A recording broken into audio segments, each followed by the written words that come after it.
High সব বন্ধুরা।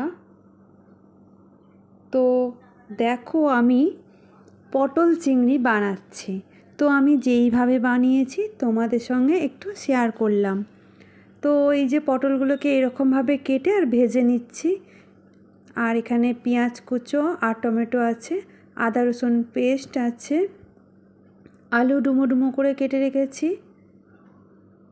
আর এখানে চিংড়ি মাছগুলো ভেজে নিয়েছিলাম আগে থেকেই, তো দেখানো হয়নি, এখন দেখিয়ে নিলাম। এইভাবে ভেজে নিয়েছি চিংড়ি মাছগুলোকে।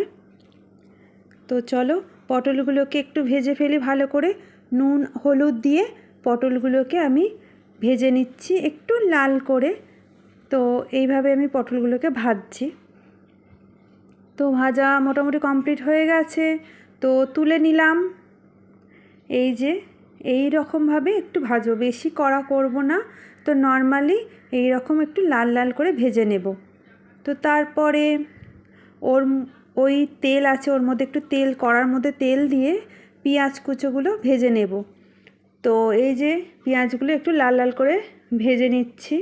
আর ওই দিকের কড়ার মধ্যে একটু আলুগুলো ভেজে নিচ্ছিলাম, ডুমো ডুমো করে কাটা আলুগুলোকে ভেজে নিলাম লাল লাল করে। আর পেঁয়াজ কুচো ভাজার পর আদা রসুন পেস্ট আর টমেটো কুচোটা দিয়ে ভালো করে কষিয়ে নেব, একটু নেড়ে ভালো করে, যে আদা রসুনের গন্ধটা যাতে চলে যায়। তো আদা রসুনের পেস্ট ভালো করে ভেজে নিচ্ছি। তারপর ওর মধ্যে একটু জিরে গুঁড়ো দেব, লঙ্কা হলুদ দিয়ে দেব ওর মধ্যে, মশলাটার মধ্যে। এই যে দিয়ে দিলাম জিরে গুঁড়ো, হলুদ গুঁড়ো, লঙ্কা গুঁড়ো, আর একটু চিনি দিয়েছি। চিনিটা দিলে তরকারির টেস্টটাই কিন্তু আলাদা হয়ে যায়। তো অল্প করে, সামান্য করে একটু চিনি দিয়েছি। তারপরে ভালো মতো করে কষিয়ে নিচ্ছি। আর এখানে একটু পেস্ট করে নিয়েছিলাম কাজু বাদাম আর পোস্ত বাটা, পোস্ত আর কাজু বাদাম বেটে নিয়েছিলাম।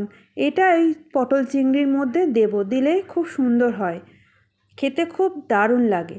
তো ওই মশলাটাও এই কষানো মশলার মধ্যে আমি দিয়ে দিলাম, দিয়ে আবারও ভালো করে কষিয়ে নিচ্ছি।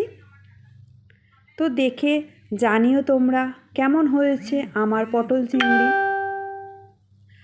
আর আলুগুলো ওর মধ্যে দিয়ে দিলাম, মশলা কষানোর পরে আলুগুলো ওর মধ্যে দিয়ে আবারও ভালো করে আমি